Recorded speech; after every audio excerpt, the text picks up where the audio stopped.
Do you know what happens the second you walk into a room? Before you open your mouth, before you shake a hand, every person in that space has already scanned you. Their primal brain has already decided if you are a predator, a prey, or just part of the furniture. Today, we're talking about the psychology of dominance. How to enter a space and make everyone subconsciously realize that the center of gravity just shifted to you. Most people walk into a room looking for space to occupy. They look for a corner to hide in or a friendly face to cling to. A dominant person walks into a room as if they already own the deed to the building. This isn't about being loud. In fact, the loudest person in the room is usually the most insecure. Real dominance is quiet. It's the lion in the tall grass energy. Look at Conor McGregor in his prime.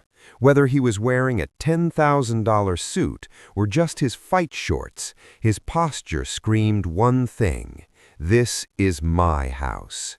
He didn't rush, he didn't fidget. He moved with a terrifyingly slow, deliberate speed. When you move fast, you signal that you are reactive, that you are responding to the world. When you move slow, you signal that the world has to respond to you. The first law of dominance, the stillness. Look at Cillian Murphy as Tommy Shelby. Notice how little he moves his head when he speaks. Weakness is constant fidgeting, touching your face, checking your phone, adjusting your tie. Every unnecessary movement is a leak in your power.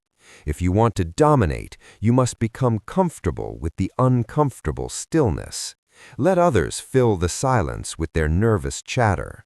The more they talk, the more power they hand over to you.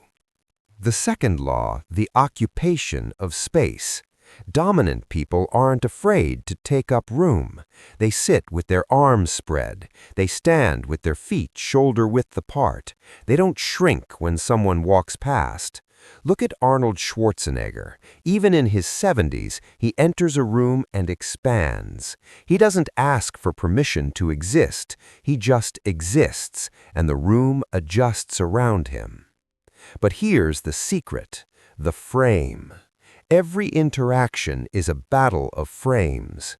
If I ask you a question and you feel the need to justify yourself, you are in my frame.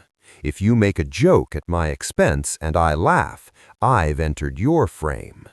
To dominate, you must maintain your frame at all costs. When someone tries to test you, don't react. Just look at them. Pause. Let them feel the weight of their own words. Usually, they will start apologizing or explaining themselves just to break the tension you created. Think of Bill Gates during a tough interview. He doesn't get angry, he gets quieter. He leans back. He uses strategic discomfort. He knows that the person who is most comfortable with the silence is the one in charge. Dominance isn't about being a bully. It's about being so secure in your own reality that everyone else wants to be a part of it. People don't follow leaders because they are nice. They follow them because they are certain. In a world full of doubt, your certainty is a magnet. Today, you stop shrinking. Today, you stop asking for permission. You walk slower. You speak lower. You look people in the eye until they look away. You aren't competing for a seat at the table. You are the table. Stay grounded. Stay dangerously dominant.